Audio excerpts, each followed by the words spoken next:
Oh, she all dressed up for spring today? Terry? Yeah. Yeah, she looked very nice today. Oh, yeah, what's she wearing? Blue jeans, a nice shirt, a sweatshirt. A little sweatshirt, a little bit hot for her. I told her, you know, back then the way you could do that is go sleep on the snow for a little while, but other than that. Yeah, she was a regular fashion plate today. Ah, spring is like almost here. I told you don't have to get dressed up just to go shopping. You know? Well, yeah, spring is here. Almost. A couple more hiccups, we'll be there. Everybody, I think, is so ready for the warm weather. Mm-hmm. Although it's kind of nice. It ain't freezing. And it's not hot. Well, it was kind of bad the other night. That was cold and it was windy. Yeah. Oh, it was freezing rain, actually. Yeah, it wasn't pleasant. I know, because I was out driving in it. I had to turn the heat up to full blast again. I didn't like that. Look at that, a convertible with the top down. Huh. It's warm enough. Yeah. Well, I'm in shirt sleeves, so not too surprising. It's warm. I think it's almost time for me to get the old man's convertible going so we can sell that car. Oh, which one? The Sebring. Hasn't run since the last fall. It's sitting there under its own little snow pile. What year is it? 2000. Oh, that's right, that thing. The gold one, yeah. Does it, The battery's probably dead from sitting all winter, but it'll run. It runs nice. Has brand new tires on it. Everything works. We just had the hole in the top fixed. So springtime is the time to sell a car like that. I'll make sure to drive it down in front of the shop, put a for sale sign on it. If that doesn't work, well, I'll throw it on Craigslist too. polish it up? It's pretty clean as it is. Yeah. Well, we'll get it washed and all that. Yeah. Because it really hasn't been used. It's just been sitting there under the snow.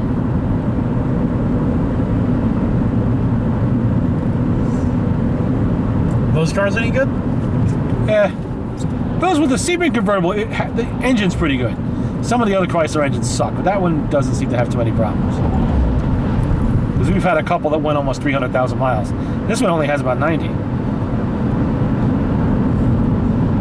remember somebody bought one of those new back in, it was a red convertible. That was a popular color for that car. Black, was it black interior with black roof? Usually it was tan. A lot of them were tan. They all had black roofs.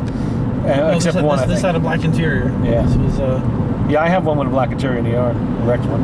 yeah, this was, it was black and red. Just, it was like a black interior, almost all black, maybe some red on the dashboard. Mm-hmm. And then the roof was black and the rest of the car was red. Yeah. But then again, I think he ordered it like that. I don't think it came like that. Huh. Not too many custom order cars even back then. It used to be that's the only way you got a car, really. Most of the time, anyway. What did you do in the 1920s? Take a piece of cloth and I want this interior? Well, only if you were very wealthy. With Ford, you had no choices. I want a sedan, I want a Phaeton, I want a closed car. That was pretty much it. You picked the body style. Ford picked the color, and Ford picked the interior because they're all the same.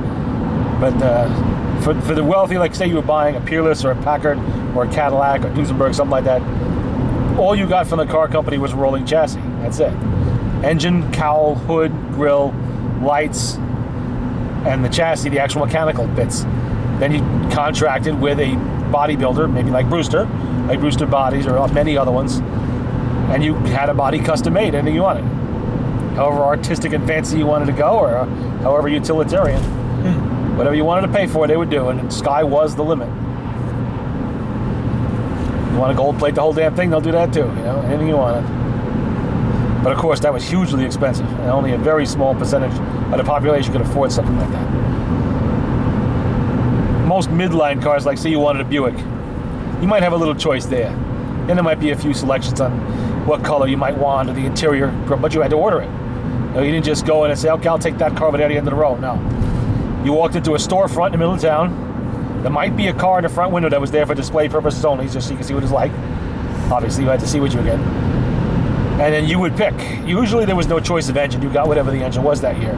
There weren't too many selections there, but you could pick interior fabric, body style, maybe a trim package, maybe an upgrade on the horn. In the 30s or the 20s? The 20s.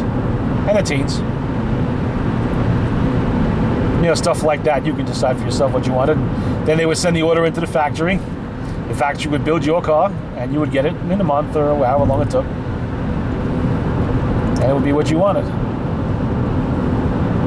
What about by the 30s? Same thing, pretty much. More and more selections as more, options came available, and more things that were options became standard equipment, like heat and signals and things like Brake that. light. Brake lights, yeah. Well, brake light was actually way back in the teens. You had to have one of those. That was government mandated, but heat, on the other hand, was an option for many years on cars. God.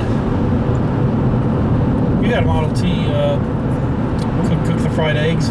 Yes. What is that called? Manifold cooker.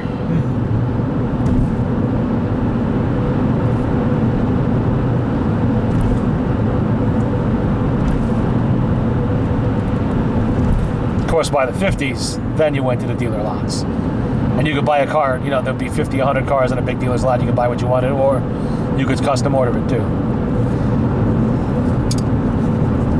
But by then, that wasn't the norm anymore. That was the exception. Now, of course, you really can't custom order much of anything. If you ask the dealer for something, they'll try to find it for you.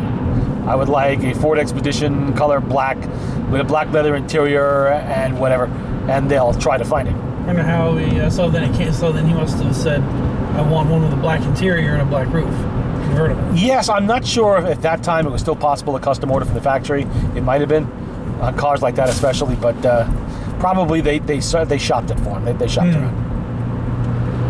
Went on the database, found out where in the country they had a Chrysler with that particular combination of colors for sale.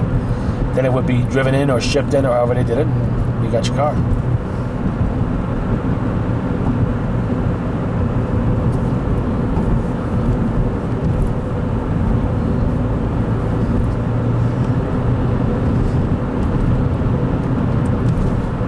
Must have got the sign for the El Campari. Yeah. Always wanted to eat there, never did. Yeah, I think Mike's parents did a few times. I'm sure they'll open a restaurant there eventually. And all the times we passed it too. Going to Mike's house, we could have just gone down there to eat dinner. Looked a little pricey though. Yeah, that's what I always. Kind of place you want to wear a tie or some shit like that, just as soon not have to enjoy my dinner in a full suit. And then you can add the dry cleaning bill to everything else when I spill something. Tell you what, the cops are gonna be out Monday. Oh, you know it. Full fucking force. Yeah, well, yeah. That was the day that Harry died.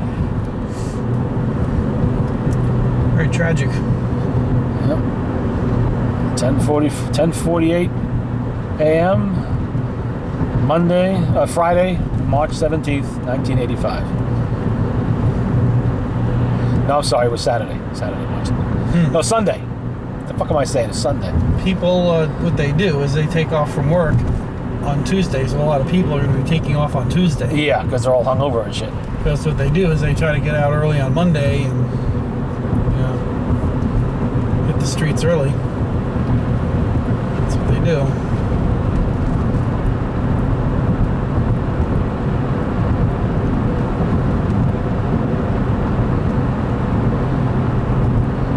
They be drinking.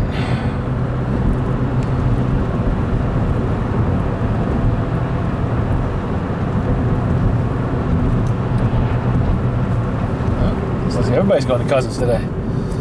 When this college goes to open up, this place is going to be a gold mine. Holy shit, you know it.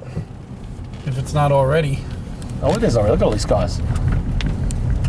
You got a spot right there.